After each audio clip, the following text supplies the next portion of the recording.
Hi, I'm David Dwyer, and I'm part of the Freightliner vehicle training team. Now, to help you be the best vehicle owner you can be, we've developed this video so that you can familiarize yourself with your new walk-in van. All right, we want you to know the best ways to operate and maintain your van to keep it running smoothly for years to come.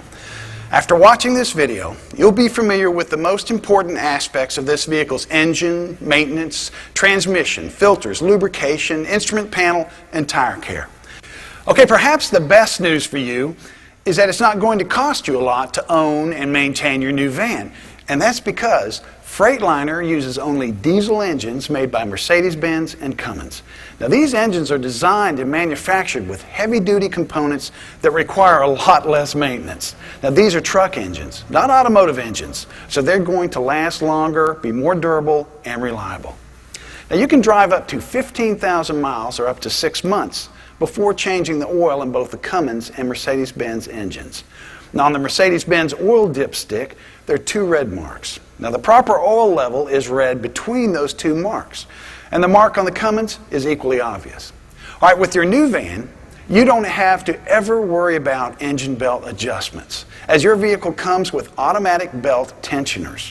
For example, the alternator and air conditioner components are directly mounted to the engine and are designed to automatically adjust the drive belt and accessory tensions on your engine.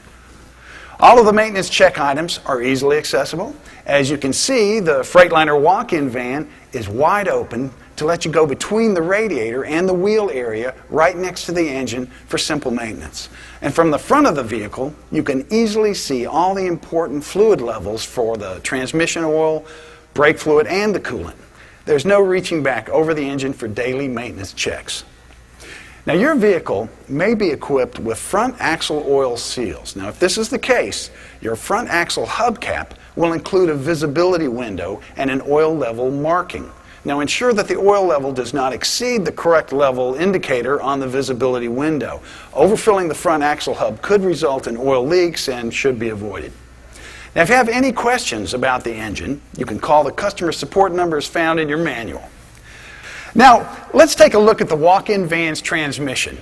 Your new van is equipped with an Allison 1000 or 2000 series automatic transmission. Now, this is a 5-speed, fully electronic automatic truck transmission, not an automotive transmission like some of our competitors install. So after driving your first 5,000 miles, change your transmission fluid and filter.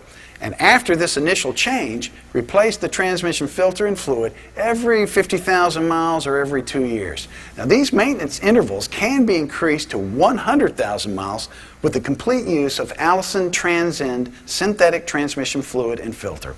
Consult your Allison Transmission Operator's Manual for details. While we're on the subject of filters, let's talk about air and fuel filters. Now, your vehicle may be equipped with an air restriction indicator on your air intake pipe. Now, this shows when the air filter needs to be replaced. If the yellow signal stays locked at 25 for Cummins engines or at 20 for Mercedes-Benz engines, the air cleaner may need to be replaced. So after checking the air restriction indicator or replacing the air cleaner, reset the indicator by pressing the yellow button. Now, if you don't have an air restriction indicator, change the air filter at least every 24 months. Okay, proper maintenance is important with your van's filters. You'll want to check your own engine operator's manual for the correct fuel filter interval replacement schedule. Your new walk-in van may also be equipped with a secondary fuel-water separator. If so, this should be checked each time you refuel. If water or sediment is present, open the valve and drain the contaminated liquid into an appropriate container. Close the valve and dispose of the contaminants properly. Now let's talk about proper lubrication. Your chassis needs to be lubricated regularly. Be sure to lubricate the drag links, tie rods, steering gear, drive shafts, and kingpins. Always grease the upper and lower fittings on the kingpins. Please consult your maintenance manual for the proper lubrication schedule. All right, now let's move on to the tires of your new van. The most important factor in maximizing the life of your tires is maintaining proper inflation.